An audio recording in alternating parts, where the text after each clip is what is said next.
Rabiah al-Adawiyah harum di mata banyak orang. Kealimannya, kerendah hatiannya, dan hidup zuhudnya seolah memunculkan magnet yang menarik banyak kalangan untuk mengaguminya. Sebagai perempuan sufi yang tak biasa, tak hanya masyarakat awam, kekaguman tersebut ternyata juga dimiliki para ulama besar yang sezaman. Tak heran, ketika ulama perempuan ini berstatus janda lantaran sang suami wafat, banyak ulama yang berusaha melamarnya untuk menjadi pendamping hidup.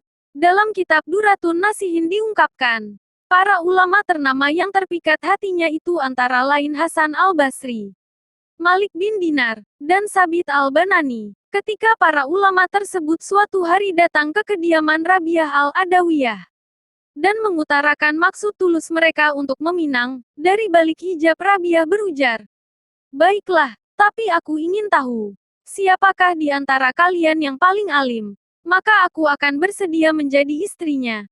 "Dialah Hasan al-Basri," sahut Malik bin Dinar dan Sabit al-Banani. Suasana persaingan merebut hati Rabiah ternyata tak menghalangi mereka untuk tetap tawadu satu sama lain.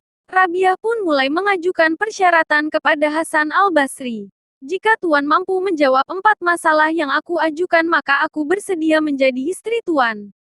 "Silakan, wahai Rabiah. Semoga Allah memberi taufik kepada aku dalam menjawab pertanyaan-pertanyaan itu," balas Hasan al-Basri. "Menurut Tuan, kalau aku meninggal dunia, apakah kematianku dengan membawa ketetapan iman atau tidak?" "Maaf, hal ini termasuk hal yang gaib, dan tiada yang tahu pasti kecuali Allah," jawab Hasan al-Basri. Rabiah melanjutkan, "Ketika aku bersemayam dalam kubur, lalu malaikat Munkar dan Nakir bertanya, 'Menurut Tuan, mampukah aku menjawabnya?' Maaf, itu juga termasuk masalah gaib. Yang tahu hanyalah Allah. Menurut Tuan, ketika manusia dihimpun di hari kiamat kelak, aku termasuk orang yang menerima kitab amal dengan tangan kanan ataukah kiri?" Hasan al-Basri masih mengutarakan jawaban yang sama. Ia tak dapat menjawab masalah yang ia nilai gaib itu. "Menurut Tuan, ketika manusia dipanggil, aku termasuk golongan orang yang masuk surga atau neraka?" Lagi-lagi Hasan al-Basri meminta maaf dan mengembalikan kepastian atas jawaban tersebut kepada Allah.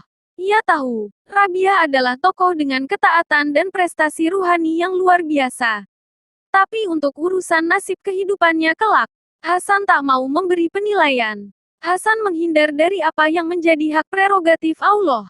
Bagi orang yang sedang kalut memikirkan 4 masalah ini, mana ada kesempatan untuk berumah tangga? Kata Rabiah. Para ulama itu pun meneteskan air mata dan keluar dari rumah Rabiah al-Adawiyah dengan penuh penyesalan.